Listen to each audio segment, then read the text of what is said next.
Don't you dare joke about this. I am Emily's mother, not you.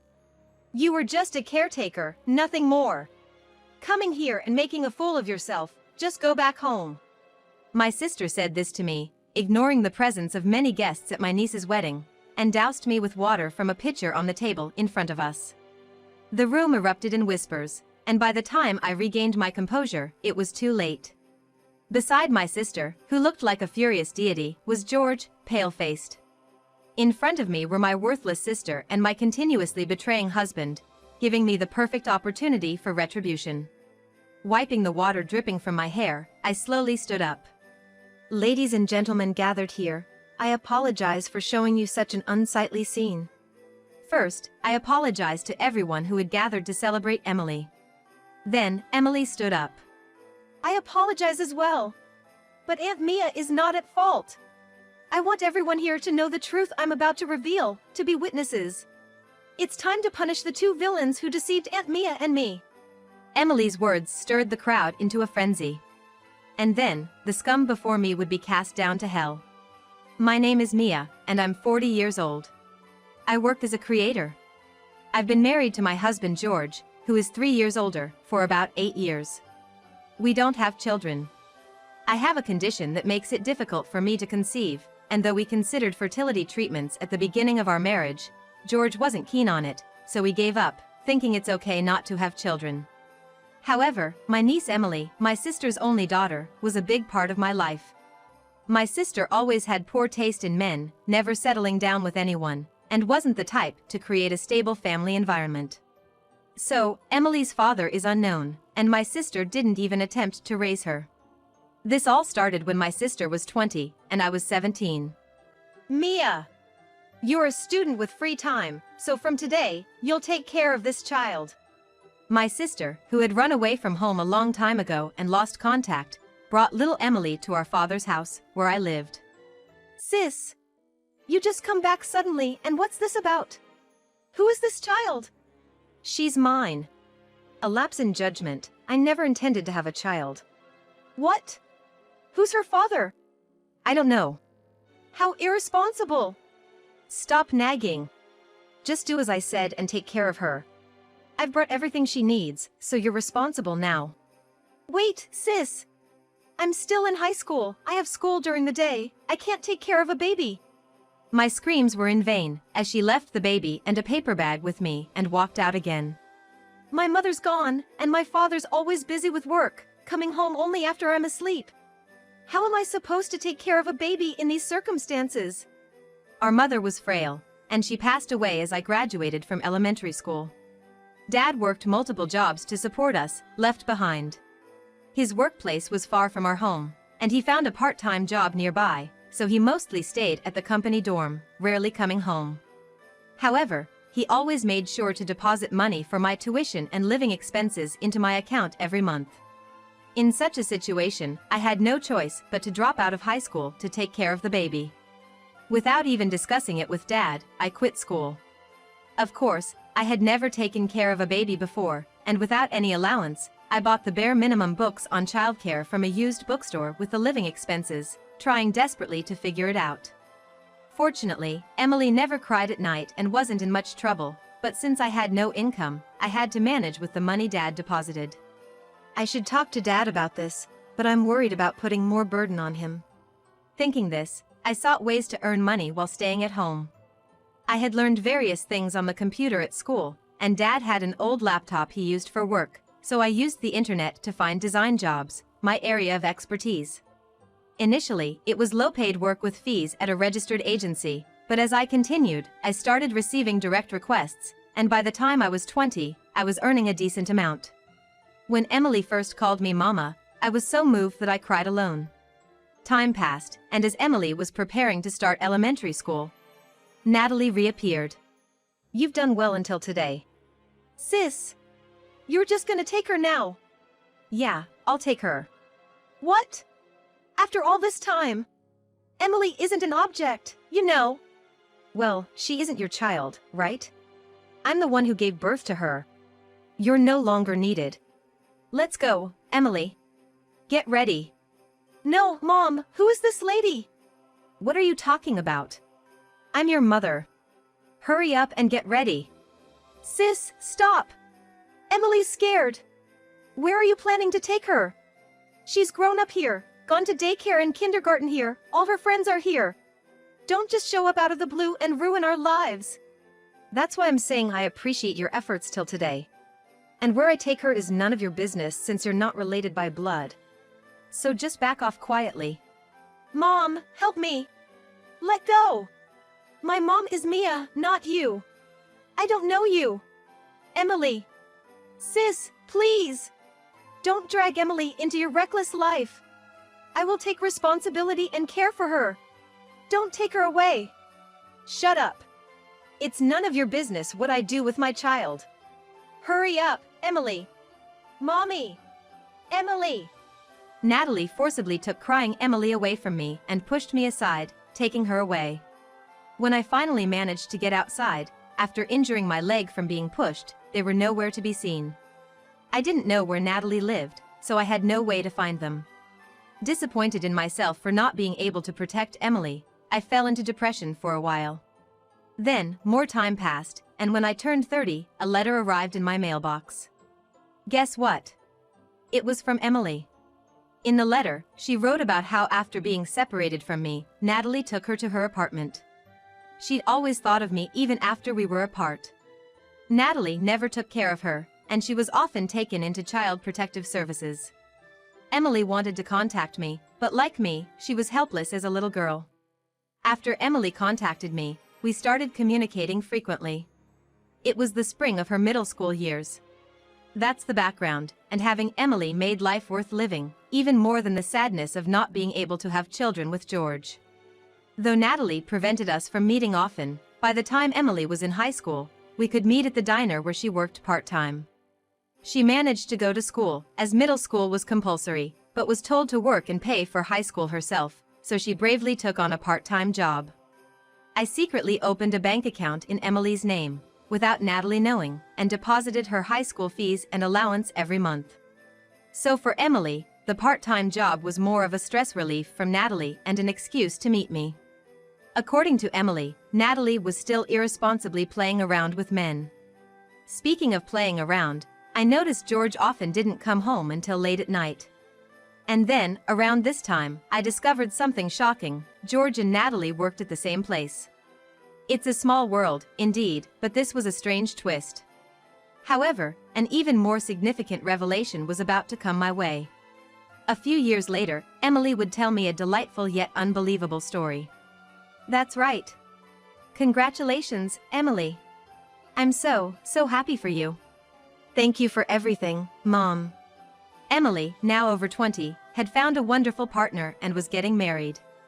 Finally, Emily was going to have the happiness she deserved. I was jumping for joy inside. But then, there's something I have to tell you, Mia. Something important. What's wrong? You don't look like a happy bride. Is there a problem with your partner? Or did Natalie do something again? It's more about the latter. I really struggled with whether to tell you. It involves you too. Does it involve me? Yes, and me, but you don't have to worry about me. Just tell me straight. It's about George. George? My father. George is my father. What? I was speechless for a long time after hearing Emily's words. Only when she repeatedly called me Mia, Mom, through her tears did I snap back to reality. I'm sorry. I overheard Mom talking to George at her apartment a while back and found out then. I recorded their conversation on my smartphone's voice recorder app. Emily continued. She went to the government office and checked the birth certificate. If this was true, Emily and I had been deceived for a very long time. As I listened to the recorded audio, my mind raced, and Emily and I devised a plan. A plan to firmly punish the two who had deceived and mocked us for years. Don't joke with me. I'm Emily's mother. You're nothing, just get out. Natalie, forgetting the many guests, threw water from a water pitcher on the table over my head in a fit of rage. I felt guilty for ruining Emily's big day. But this was all part of the plan. except for getting water thrown at me. Today was Emily's wedding day. Her partner was a young heir of a major corporation, the son of a major shareholder. But he was a calm, kind, and down-to-earth man. I had met him several times since Emily introduced us and had dinner together. He understood Emily's background and knew she considered me her mother, so he also called me mother-in-law. Thankfully, his father also accepted Emily as his daughter-in-law after knowing our situation. Such an important day for her.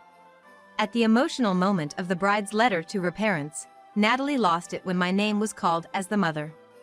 Glancing to my side, I saw George, his face pale as if thinking, "Why are you here?"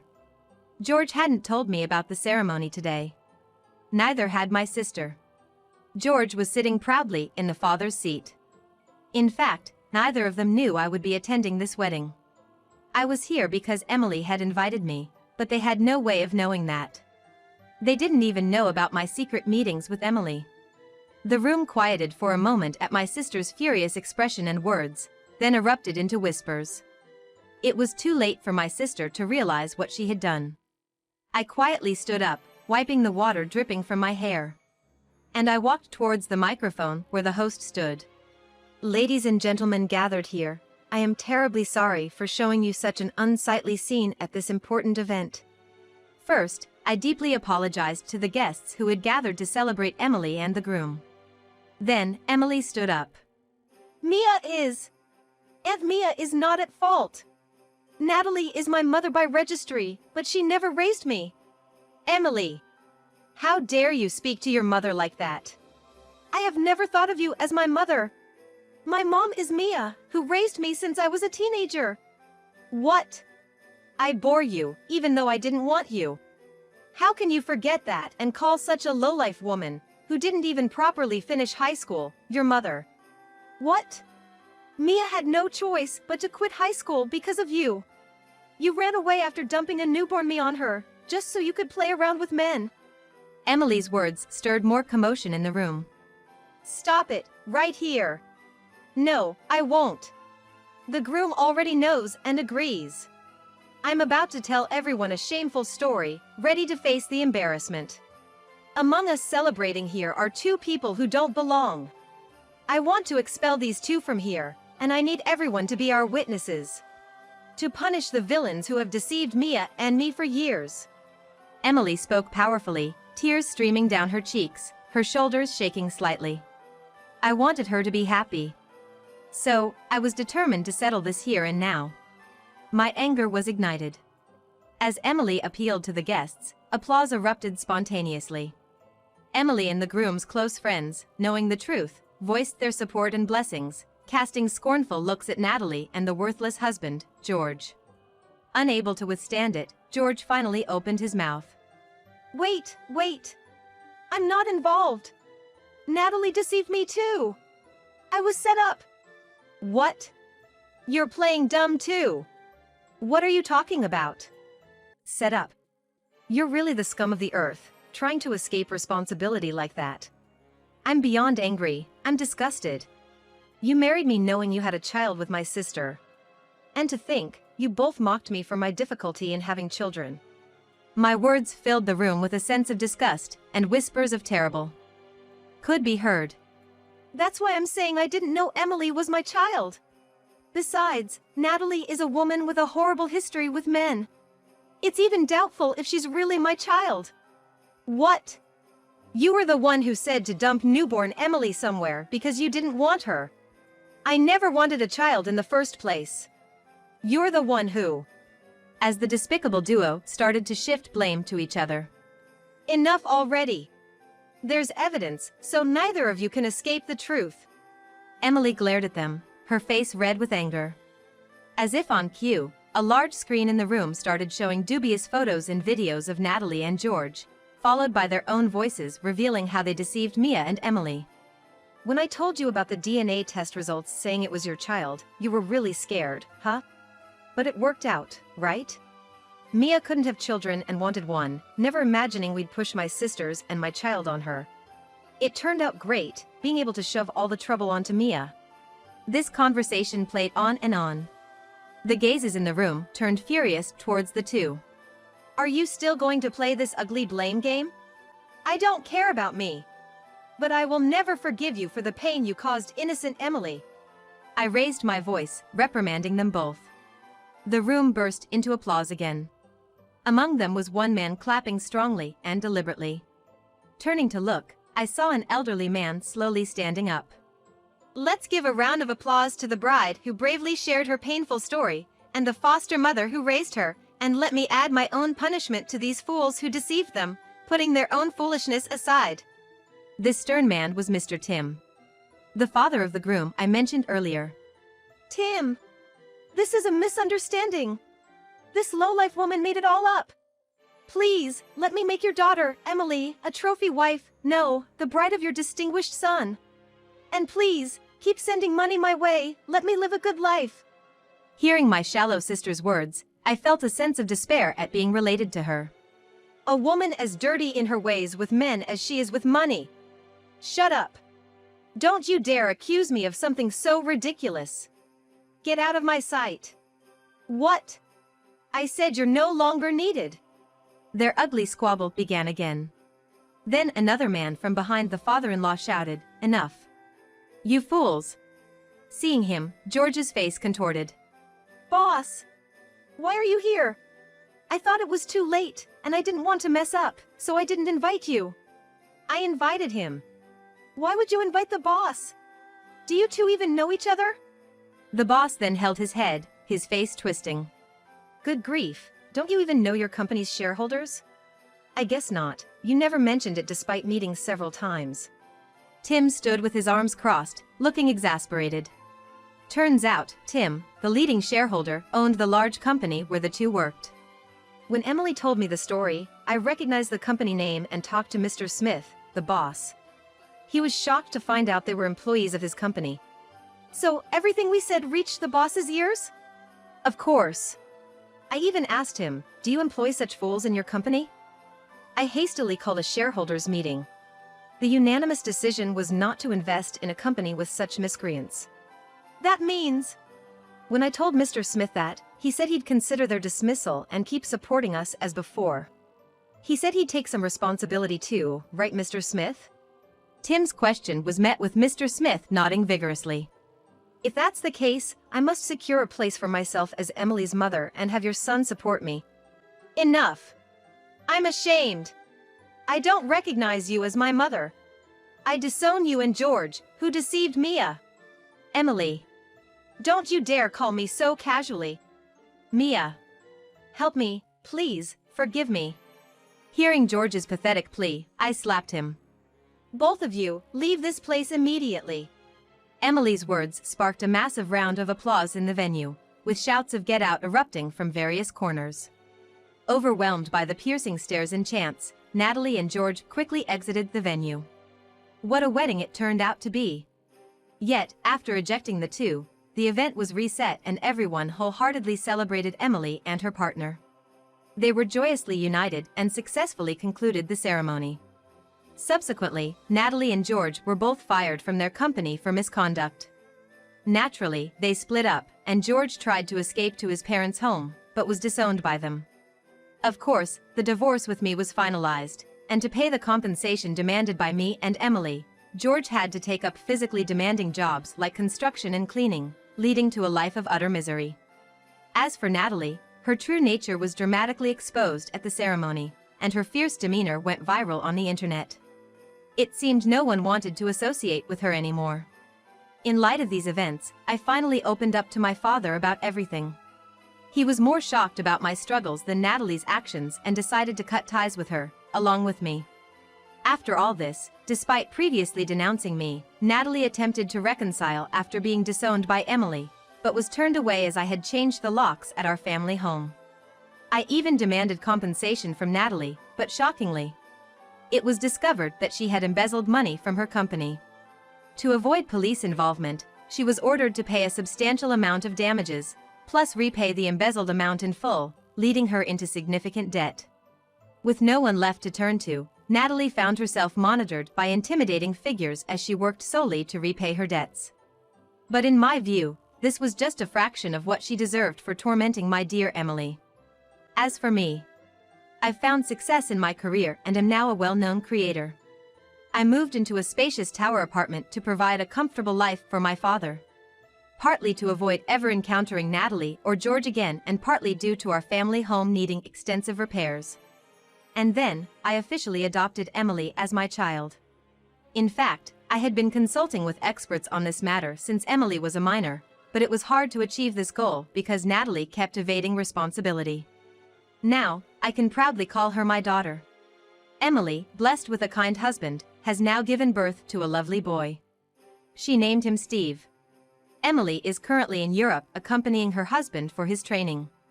She often forgets the time difference and calls me daily. "Oh, Mom?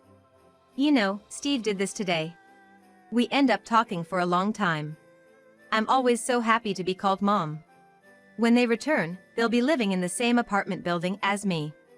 I'm eagerly counting down the days, but I'm keeping this a secret from Emily. Right now, I'm walking through the